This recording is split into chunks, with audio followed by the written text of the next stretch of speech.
I hope for the best for Sabahans. They deserve the development, they deserve the money. That is their right. It's nothing for us Semenanjung people, Malaya people to talk about it. So I hope they get what they deserve.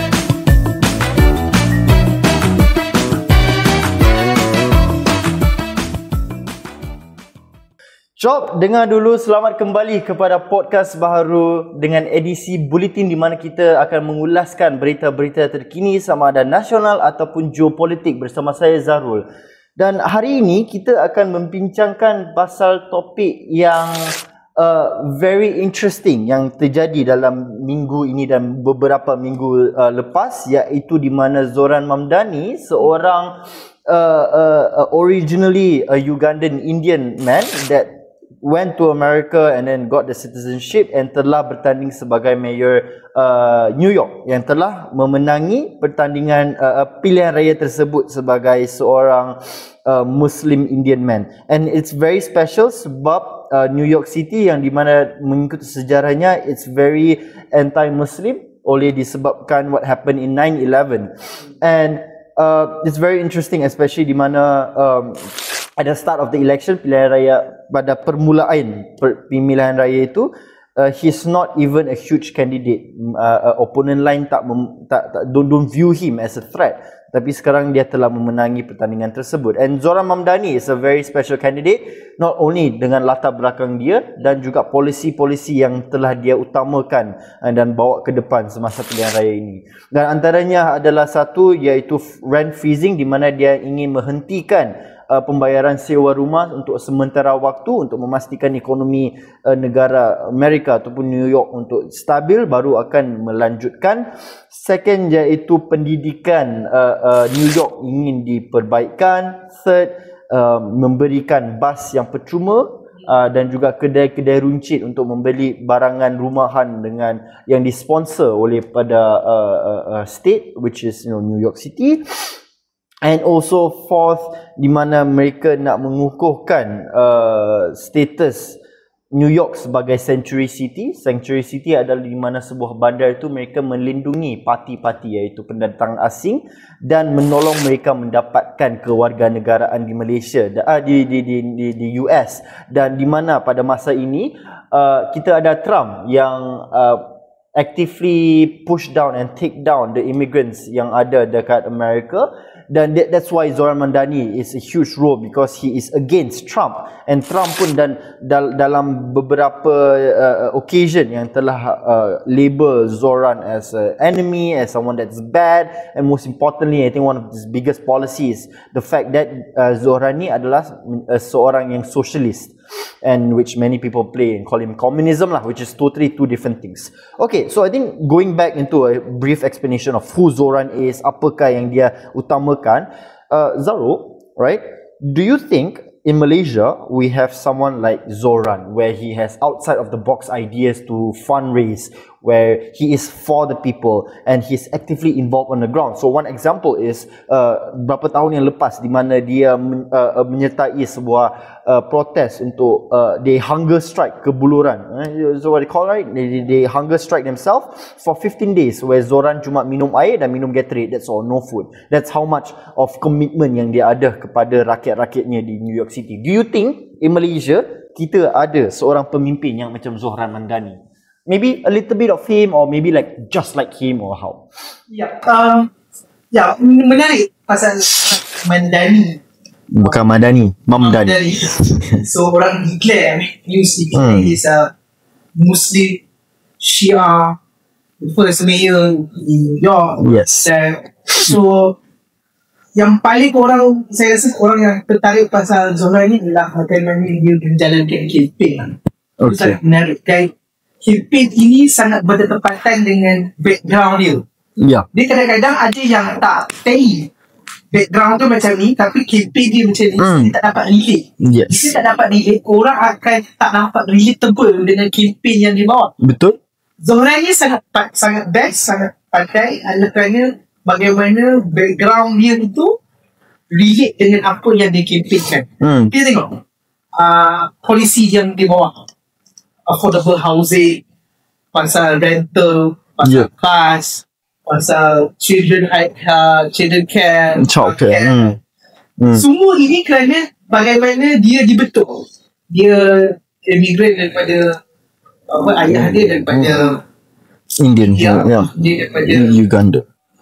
Uganda, right? Yeah, they live in Uganda. Dia di Uganda, lepas tu pindah ke New York. So dia pun bekas rapper Yes. dalam entertainment industry. Lepas tu dia involved dalam community work. Sebab itu polisi yang diproducekan itu sangat bertepatan dan relatable dengan New Yorker. Yes. The common New Yorker. Common New Yorker yang mana diorang menghadapi renta yang sangat tinggi. Betul. Di bandar metropolis itu. Dan bagaimana mereka nak transport dalam bandar serta free bus. Dan mereka ada keluarga, diorang punya high maintenance ni dekat anak. Betul. Dia produce polisi yang berkaitan dengan childcare. Yes. So personality backgroundnya itulah yang menghasilkan campaign yang sangat bagus kerana dia faham apa orang New York mahukan. Right? Dan cara dia berkempen itu sebab dilahirkan dia bukannya seorang anak daripada anak politician. Betul. So dia tahu macam mana untuk bergerak secara berkomuniti. Yes. Macam mana nak raise fund contohnya. Mungkin cara-cara dia berjogging, campaign secara berjogging, cycling. So itulah yang menarik orang nampak. Sebenarnya tengok dia punya poster pun orang macam ish. Totally different. Kerana Amerika ni kalau korang perasan Amerika punya election confirm belakang tu akan ada bendera Amerika. It's so standard. Tapi Zorak jarang nampak. Yes. I feel like tak nampak lagi. Dia ada poster yang it's very retro. Tapi dia sangat bold and striking, orange, blue. Yang mana kalau orang nampak sekali orang tahu this is Zohran Hamdani. So back to your question yang kata siapa, ada tak orang yang macam Zohran ini di Malaysia? Yes. Tapi again saya menyatakan bahawa saya ada. Sikit-sikit elephant itu mungkin juga orang ini lebih awal daripada Zohran. Cuma kita mungkin tak perasan. Okay. Kita selalu perasan orang luar tapi tak perasan dalam. Okay. So saya nampak bahawa ada sedikit similarity ataupun vibe itu adalah kepada mindset Sadiq. Kan? Contoh you sebut tadi tentang race fund. Yes. Siapa je yang pernah politician dalam negara kita buat 200 running 200 km daripada kawasan parlimen untuk race fund? Dia saja yang buat. Mampu tu satu. Tapi out of the box tu yang perkara yang berbeza. Yes. Sebab orang lain mungkin orang kata kalau orang tua boleh nari. Yes. Tapi apa out of the box dia? Itu yang orang akan melihat kan. So dia mampu berlari dan dia mampu untuk berfikir di luar kotak. Ini penting supaya orang muda macam saya, walaupun saya tu berhas, orang lihat bahawa politik ini tidak rigid. Kalau nak join politik, kena buat ceramah, kena buat meja makan malam bersama. Yes. Dan kosnya sangat tinggi dan raise fund. So orang akan melihat bahawa politik hanya untuk orang tertentu saja. It's a money It's a money sport. Zohran dan saya tadi dalam negara kita membuktikan you don't need money. Itu untuk semua. Inklusif untuk orang muda, untuk orang bukan Islam, bukan Muslim, non-Muslim, non-American ke apa ke, non-white ke apa ke, semua boleh join as long as you can make change. Produce result dan polisi yang bagus untuk rakyat. That's it. That's what people want. Yeah. Tak payah nak gibah pasal kau, pasal narrative yang racist or whatever.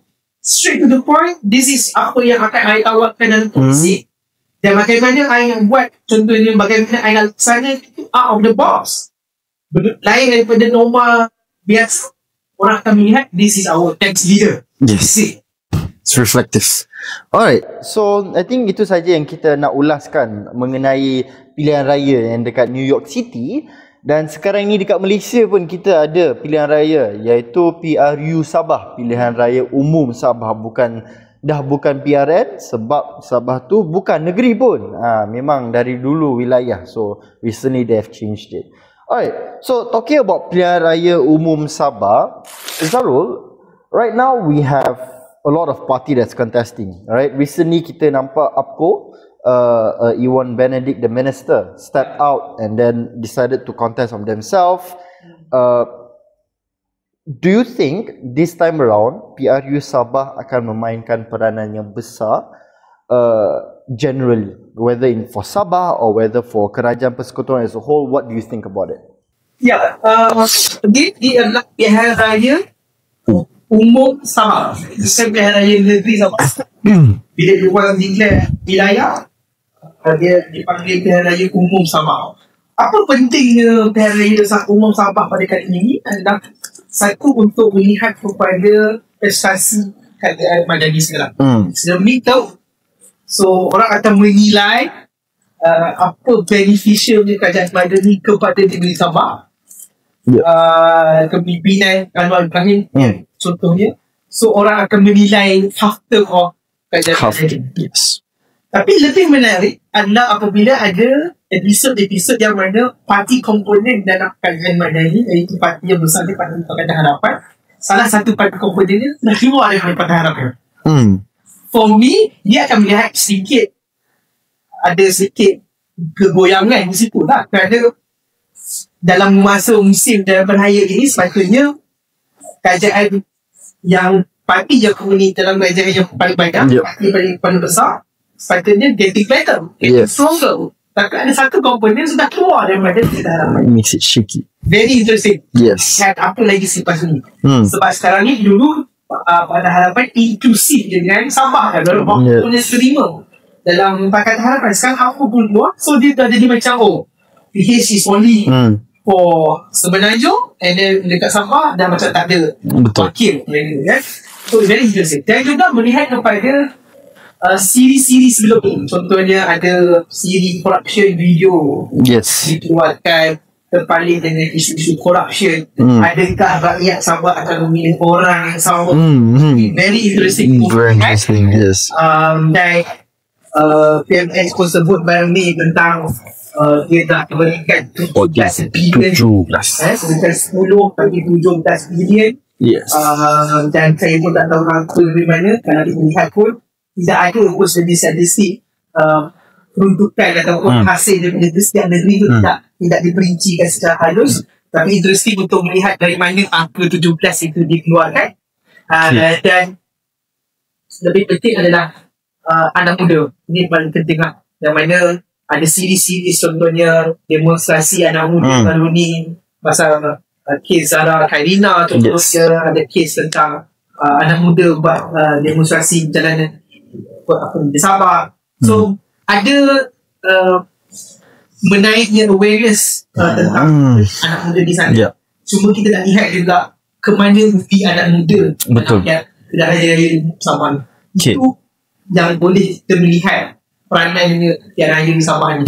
Alright. So I nak sentuh sedikit kepada apa yang Zaul cakap tadi pasal video tu, right?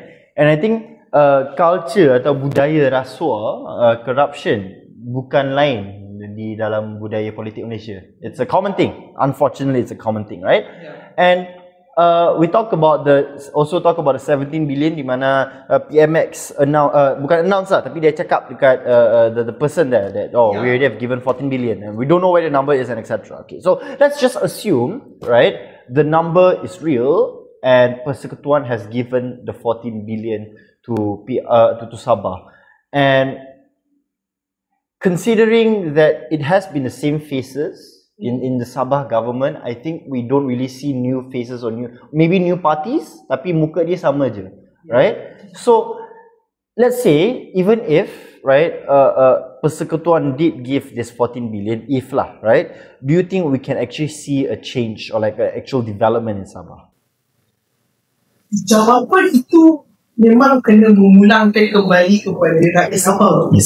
Yes. Sebab yang kita bercakap ni tidak boleh mengundi di Sabah. Kita bukan orang Sabah.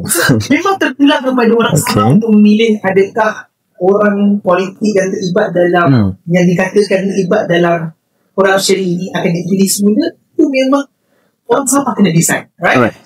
Cuma yang pentingnya adalah untuk untuk anak muda melihat juga berkenaan dengan peruntukan, berkenaan dengan agreement 40% hasil BMT. Cuma bagaimana untuk anak muda percaya, ini penting. Sebab kita tengok contohnya isu di UMS, Muslim Malaysia Sabah, rakan-rakan kita di sana yang mana mereka memperjuangkan untuk mendapatkan air bersih.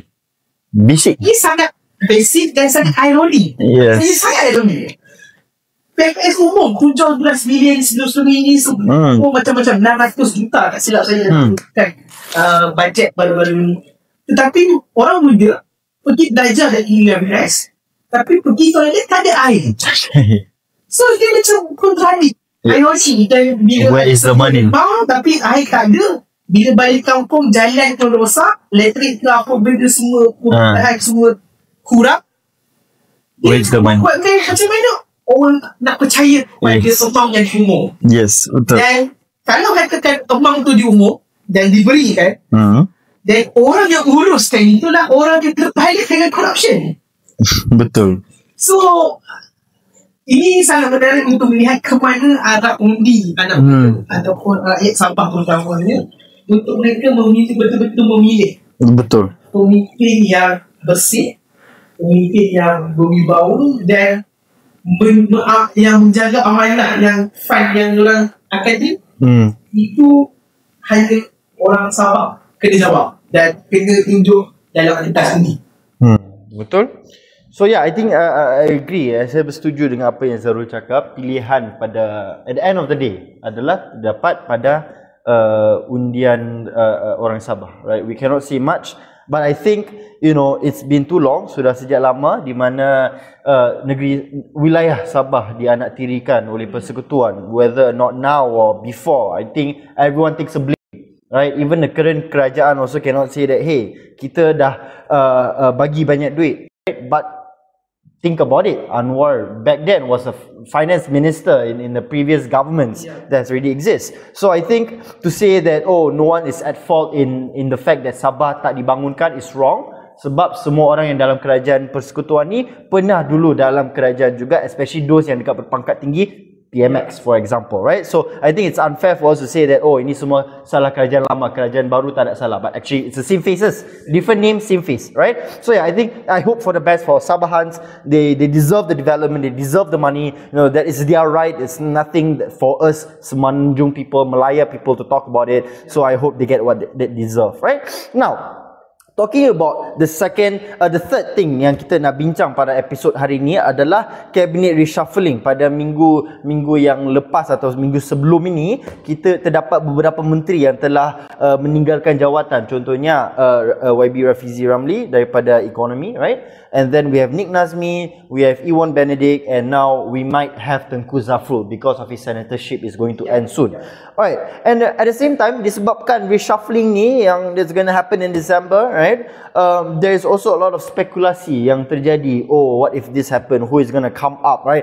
What happens to the dynamica? Akankah UMNO menghantar menteri ataukah PKR atau DAP? Where will this minister come from? Out of all of these conspiracies or speculations, there's one question that I have for you, which is the most interesting speculation yang saya rasa adalah di mana KJ mungkin akan terdapat dalam kabinet menteri baru, right? And KJ ni, he is not a new person.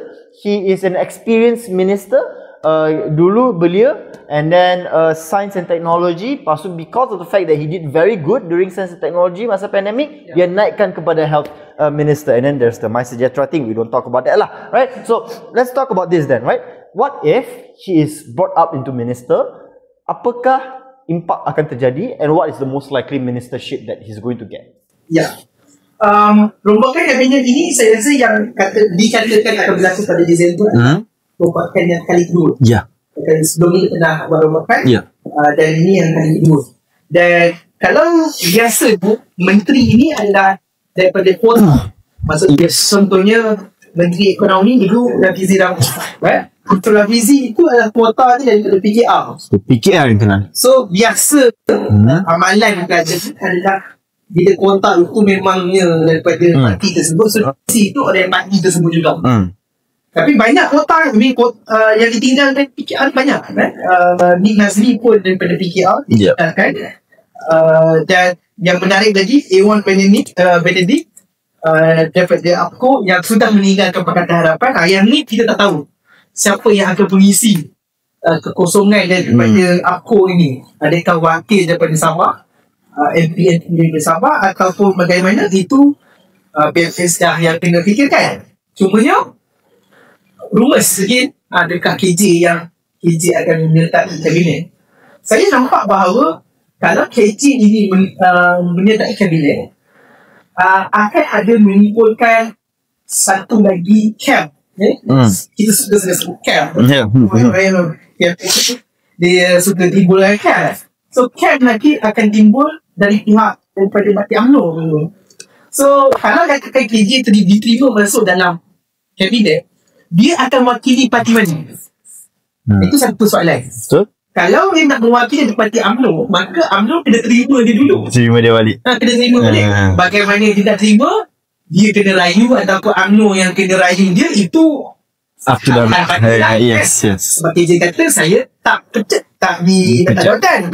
Saya tak dikeluarkan parti. Dah perletak jawatan ke apa benda. Tapi saya di-expel from parti. Saya tak keluar parti. Saya di-expel from parti. So kena clear cepat yang mana KJ ini mewakili parti mana. Betul. Kalau KJ ni akan serta parti lain, dan dia akan mewakili parti itulah. Tapi kalau dia daripada parti UMNO, dan maka dia kena mendapat restu daripada Presiden UMNO. Betul. Yes. Adakah Presiden UMNO akan memberi restu? Itu cerita lain pula. Tapi kalau katakan dia menyaltik, maka akan ada dua camp yang berasal daripada UMNO. Betul. Jadi kita tahu KJ di tim lain, dan satu lagi tim lain. Saya rasa saya melihat kepada setiap Anwar Ibrahim satu mewujudkan camp. Dalam parti dia sendiri ada debat camp. Yang dia tu Azmi satu tim, Rizie satu tim. Dah habis je Azmi dah keluar parti, Rizie satu tim, Nuri satu tim. Tapi tim-tim ni yang akan bersaing. Tetapi yang tetap yang di atas adalah baiklah pihak Islam yang tak apa ada digugat antara mana-mana tim. Okey.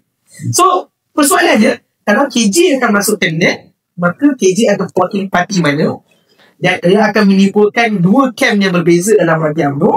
Dan saya melihat bahawa kalau ada dua camp dalam UMNO, maka ini akan ada sikit krisis dalam UMNO dan sedikit memberi ketenangan kepada PKR sekarang.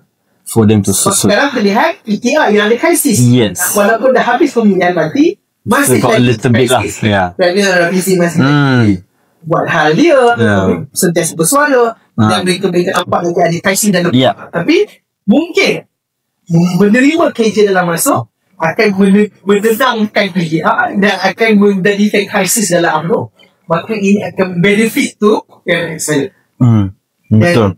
Kita tahu KJ dalam mana-mana pemilihan mungkin dia akan perform. It's probably Probably dia akan perform. Yes. Cuma KJ lah, kita tak tahu dia dari parti mana, mungkin parti itu dilema yang ditimbul oleh KJ. So that's my view on that. Okay, alright, terima kasih Zarul. So I think itu sahaja untuk episod minggu ini, edisi Bulletin, di mana kita telah mengulasi isu-isu terkini. Dan sebelum kita tamat episod ini, Zarul, adakah apa-apa yang Zarul nak tambah? Nanti kita akan bersiaran setiap minggu. So dengan dulu edisi Bulletin, kita akan lihat setiap minggu punya news dalam negara, luar negara, ataupun apa saja yang viral berlaku dalam negara kita ataupun dalam dunia. So kita akan keluar setiap episod yang baru setiap hari Sabtu. So watch it.